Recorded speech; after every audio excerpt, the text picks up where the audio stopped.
the heart and soul behind every business.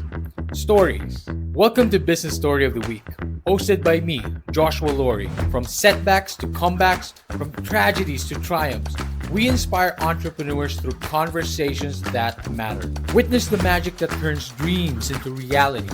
Whether it's your career, business, or life, your success is always one story away. This is Business Story of the Week. Hi, this is Jill Sitnick, and welcome to the Business Story of the Week. Fantastic, ladies and gentlemen. That is the lovely Jill Sitnick. She's our guest for today. I'm excited about this topic. You guys know this. I'm very excited about this particular field today. And of course, I'm Joshua. I am your host. And we try to start off always this show. You already know this with a riveting question. And the thing is, how far would you go to heal trauma? Right? But also at the same time, what are the unconventional ways that we are missing that's just right under our noses this whole time? But Jill is here to provide that clarity, to provide that perspective. She's a perfect guest to answer that question. Jill Sitnick is the founder of The Journey Sage, an educational platform aimed at demystifying MDMA therapy for PTSD. After healing her childhood trauma through psychedelic-assisted psychotherapy, she now advocates for the use of MDMA in mental health treatment. Jill is an author, educator, and advocate for reducing the stigma around psychedelics. And ladies and gentlemen, I just mentioned all the keywords that gets me enthusiastic. I'm excited for this one. Jill, thank you so much for coming on the show. How are you doing? I'm doing well. Thank you so much, Joshua. Beautiful introduction. I'm ready. I'm ready for all the questions. I mean, Jill, it's quite the I don't know if it's a controversial topic anymore, right? It's starting to get out there, and people are starting to be a little bit more, aware about psychedelics. But there's still a lot of misconceptions surrounding it. But before we really start getting into that, there's just some heavy stuff that we need to kind of lay out, of course, because we're dealing with trauma healing, and we're dealing with specifically what you do is psychedelic assisted psychotherapy, and having education around that. But Jill, what was a young Jill like? We need to know about that. What was a young Jill like? What did you think about healing? What did you think about psychology, so to speak? What would a young Jill say to the Jill of today? Okay, wait. How young? What age? Well, that's where That's the important. interest is, right? That's it. The journey is the interesting part there. So I'll leave that up to you. Where do you feel like that journey started? Where it started becoming significant for you? No, again, we're talking about healing childhood trauma, and maybe that's an important kind of like foundation to lay out here. Right. I think that is important. My PTSD that I was diagnosed with in my late 40s came from being marinated in trauma and abuse from 0 to 19. So that young Jill, which when you're dealing with trauma is actually a bunch of young Jills. That young Jill was, Interesting. marinated in food insecurity, housing insecurity, domestic abuse from her father, suicide ideation from her mother, who was clinically depressed her whole life. That young Jill learned that her brain was pretty much the only thing that could get her out of the situation that her parents were in. And pretty much at the age of 19, as soon as she could break away from them, she did. So that young Jill talks all the time to adult Jill, and adult Jill talks all the time to the young Jills. And they have a pretty good relationship at this point because adult Jill is pretty stable. Wow, I love that, and I think that's very important. Like it always talks about embracing your child, your inner child, so to speak, and being compassionate to that inner child. Like if we deal with that, to we deal with compassion with children, why not deal with compassion with our adult selves as well, right? So I think that's very, very important. But now that we've laid that out, we're going into the depths of psychotherapy. We're going down to I mentioned this a little bit a bit of non-conventional way to approach this, but perhaps what we're talking about is the new frontier in psychotherapy, so to speak. Jill, you've explored the both MDMA and psilocybin in your healing journey. How would you say the when you're journeying through your healing and your therapy, and with all of this, and now you're sharing the education behind it, what was your experience? How would you compare the experience of a psychotherapy through MDMA, psilocybin, comparing that to traditional psychotherapy? And of course, there's pros and cons and advantages there. But why was MDMA or psychedelics so groundbreaking? Why was it an option? Right. So I was not diagnosed with PTSD until my late 40s. I Wow. lost my partner, my long-term partner. We'd been together for more than 20 years.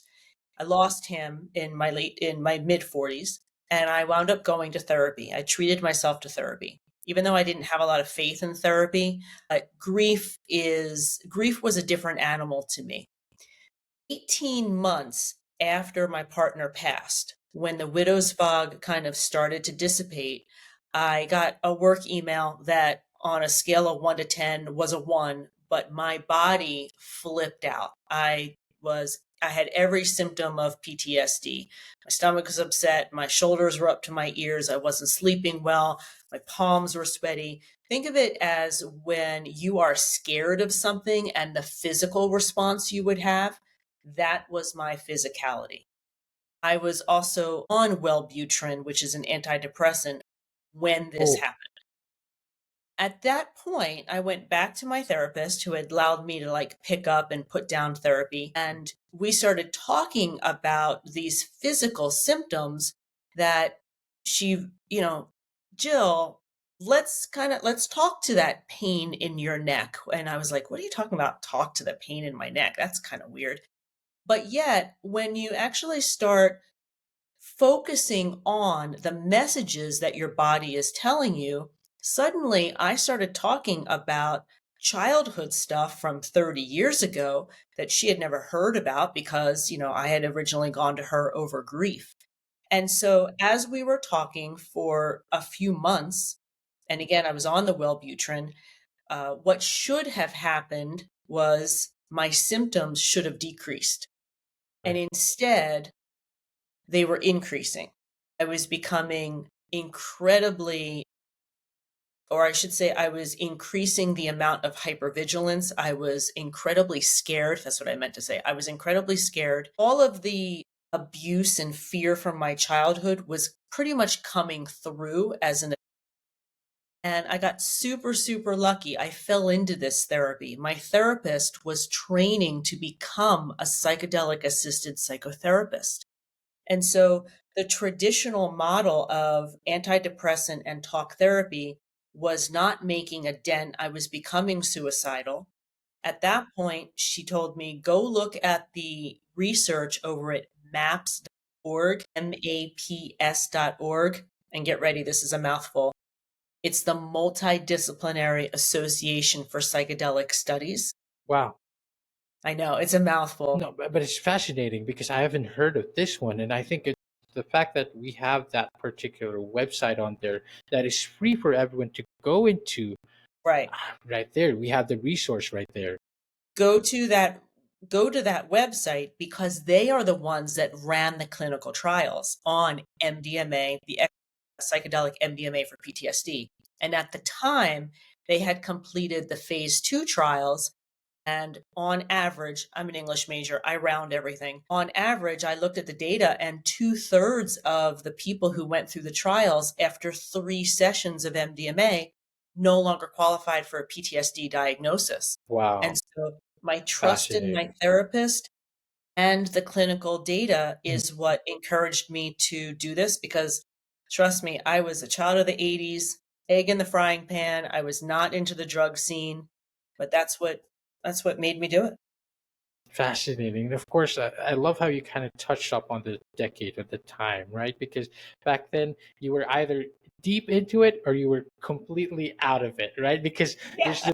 there was a message surrounding it, like it's like these people who are taking all We're of these definitely different groups. exactly different groups, but now I love that it's kind of converging now. Like we're starting to see that. Of course, back then it was primarily for recreation, right? And people would say like enlightenment, joy, peace, but the thing is, there wasn't really any science or research surrounding it as much as we have today. And what I love about it is now it's getting into therapy. It's getting into real medical breakthroughs because there's research surrounding it now, and there's actually therapists and professionals who are specializing in it today, and there are great results. Well, hold on, hold on, hold on, hold Please, on. please, please. So let's just be super clear. Mm, My therapy was underground. The FDA has not approved MDMA therapy for that PTSD was my in the next United States. question. Yeah, Yes, there you it go. recently got delayed. The only place globally that it is technically legal is Australia right now. Yes, In the US, in August, the FDA actually delayed approval. They want one yes. more clinical trial. So let's just be super clear that the work that's being done and my therapy was underground. Fantastic. Okay, that's great. Thank you for clearing that up because that was literally my next question. Because there is research coming into it, but we're kind of delayed. We're still kind of lagging behind. Of course, there's some movement in Colorado and uh Yeah, Colorado and in Oregon, in psilocybin. Oregon, you know movements like they're spearheading all this changes. I also had a guest from recently in Canada who's also specializing in natural psychedelic psychotherapy as well. But again, they're still in research, right? It's not exactly being, putting out there as like something legal or something very, very easily accessible for us Right. right now. So that's one factor that we need to deal with. But that's where education comes in. That's what you're doing right now. You're sharing a little bit more of that, so we're more aware of it, and hopefully down the future, in the near future, we start getting it more. We start becoming more available. Jill, as we start getting deeper into the education aspect of all this, I'm trying to be aware now. We want to break down a few, what do you call this, misconceptions when it comes to psychedelic therapy, particularly MDMA therapy. Why is it so effective? And of course, what I've heard is like it breaks down your psyche. It breaks down, it allows you to get in touch with different parts of your brain. But again, we're here to Does educate really do. people. So why is it so groundbreaking? And you know, why does it? Why do they say that kind of tears down the foundations of your mind, allows you to keep a healthier mindset? Why do you think it's so effective in that? Right. So everything I'm about to explain comes from a trauma perspective. Yes, please. So, from a trauma perspective, what MDMA does for a trauma patient who is experiencing fear, it releases a bunch of serotonin, which is a feel good hormone. And it also calms down the amygdala, which in the brains back here, the amygdala is the brain's fire alarm. So it calms down the fire alarm. It also calms down the body. Now, I think most of your audience is far younger than I am, so they're going to know that MDMA, the street name is ecstasy or Molly. And folks go into raves and go into parties and go into clubs, they're using Recreational. ecstasy or Molly, right? They're using it because it's a heart opener. It makes you feel good. It makes you Hmm. connect with people. And so those very elements, the serotonin, the calming of the amygdala, the heart openness for a trauma patient calms the body's reaction to trauma down. So all of those symptoms that I talked about with the PTSD, the upset stomach, the shoulders up to the ears, the pain in the neck, all that kind of stuff, that gets calmed.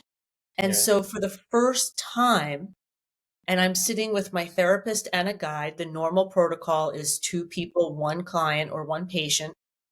I was able to sit and talk about the fear of There my you go. father without my body reacting and stopping me from talking, which allows you to start to process some of the trauma. Now here's the fascinating part. MDMA is not turnkey. You don't kind of come out of it and you're like, "Oh my gosh, I feel better." One of the reasons why I talk about this is to set expectations, because what happens is that you need to have time, the days, weeks, and maybe months, but primarily days and weeks right after the journey. And I'm using word journey because we're using psychedelics therapeutically versus trip using them recreationally. Because 2 hours after that first journey, where again, I didn't feel any different. I didn't see anything. I was like, "Oh my gosh, I messed this up. I failed it." 2 hours later, I was being driven home by my boyfriend, and I started to have some childhood memories of feeling I got moved around a lot when I was a kid. Right. And so I always felt like I was an inconvenience because I was like the extra kid in the room, the kid sleeping on the couch, that kind of stuff. I always felt like I was an inconvenience. And so I'm being driven home and I'm feeling like an inconvenience. And these memories come up of childhood where I felt like an inconvenience. And I was 10. No, I'm sorry. I wasn't 10. I was 6 when Okay. these memories came up. I wasn't an inconvenience. I was a 6-year-old kid that Of needed to be course. taken care of. Exactly. Oh man. Oh my gosh. That shift, that reframing, that's the healing. Yes. So MDMA allows you to start making those shifts. It's almost as a trauma patient, it's almost memory by memory. And as you change the feelings of those memories, that ultimately winds up getting rid of, for me, all the fear of the universe. And after 3 of those journeys over the course of a year, I no longer qualified for a PTSD diagnosis. Wow, I love that. I love that. And I think, and of course, that's it. That's the potential of psychedelic assisted psychotherapy. But also, I wanna highlight there, especially for their audience and listeners out there, do it with a professional. That's the thing. It's a lot of these things like especially with the news that is coming out, like wow, ketamine helps addiction or alcoholism, and Depression, depression and all that as well, and also LSD helps with all these other things as well. treatment resistant. People tend to just jump into it and then do it for themselves, self-diagnose, and then just kind of like, I mean, no problem. We're not shooting down using it recreationally, but coming to a point where you're suddenly like, I can do this myself and I'm going to self heal. I'm going to just, I don't think that's a smart or that's a responsible way of approaching it.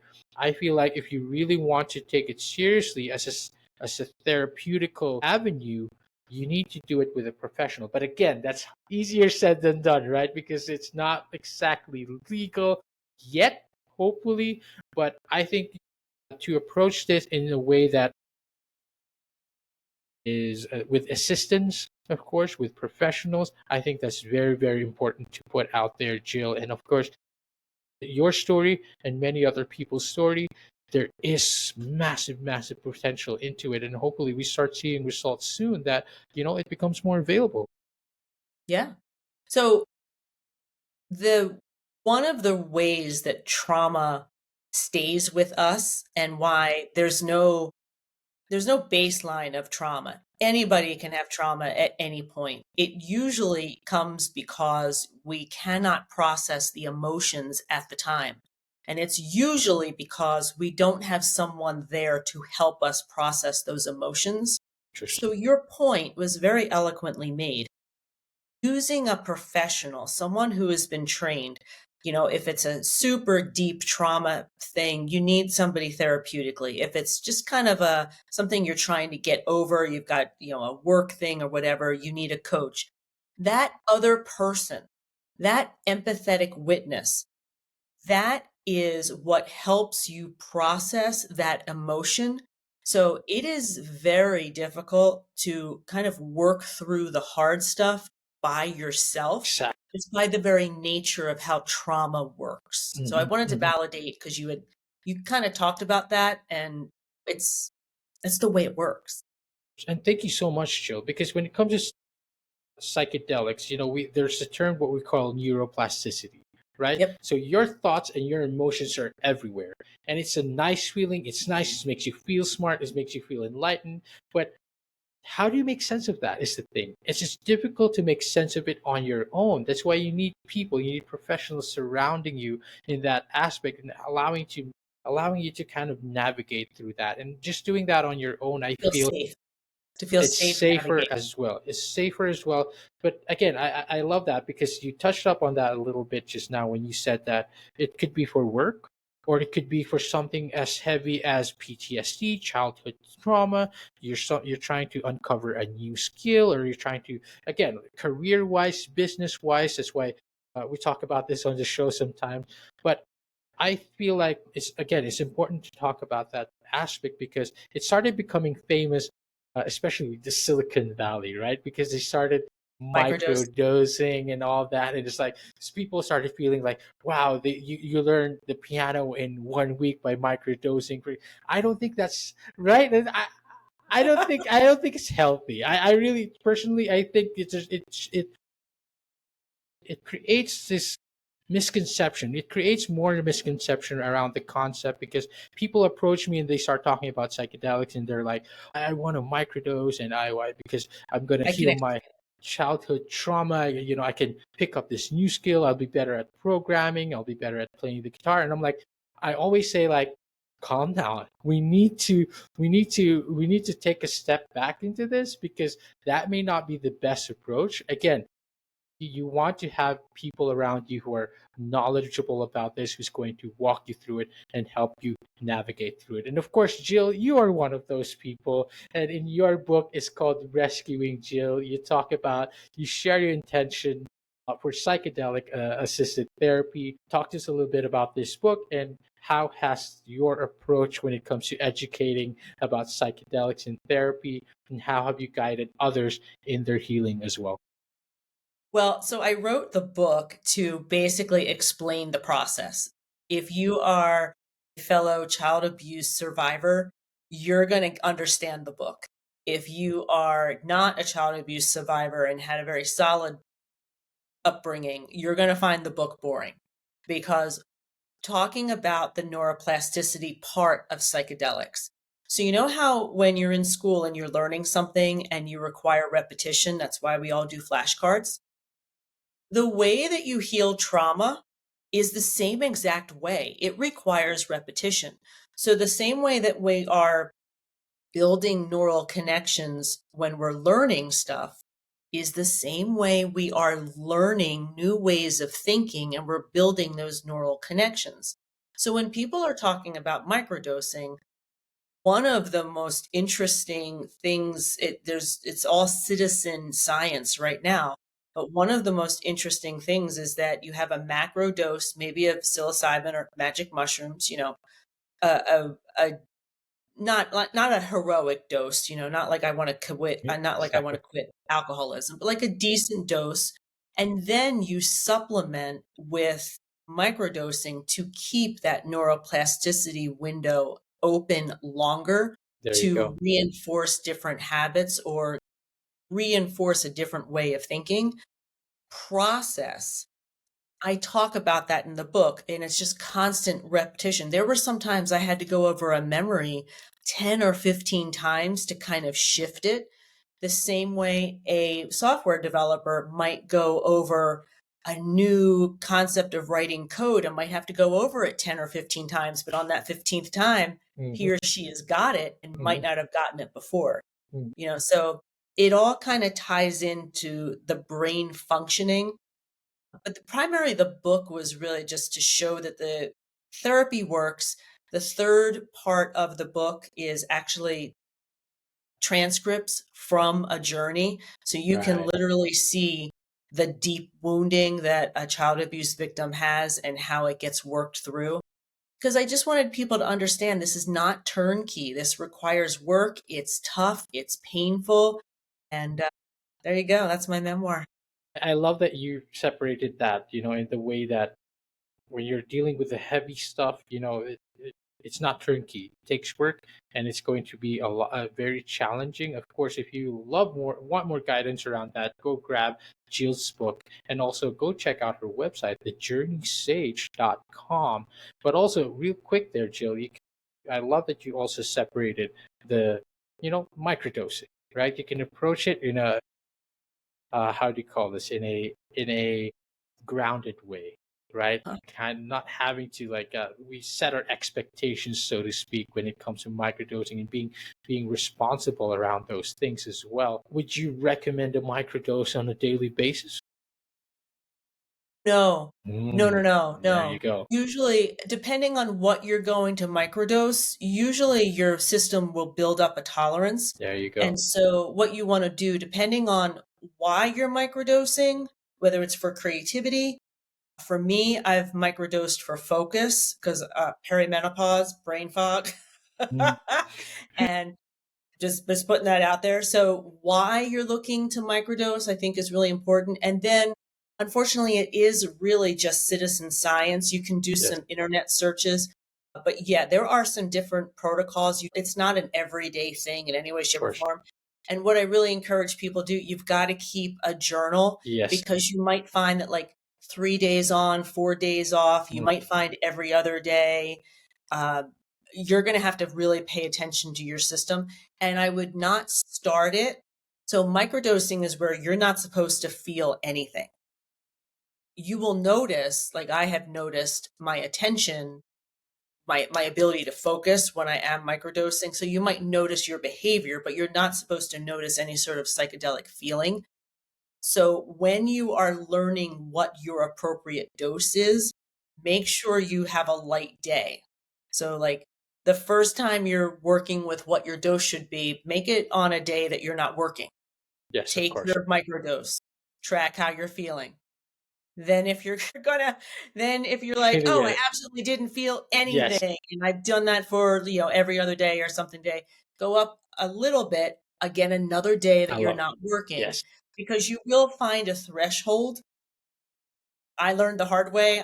One time I had a podcast and I was like, okay, wait a minute, I went a little high. It's unfortunately right now it's citizen science and you have to kind of see what works for your system and whether it works for your system or not. Yes, of course, of course. And I love how you call it citizen science, but also you kept hitting the nail on the head on every bit of that. I think it's very important. I mean, I agree with all of that.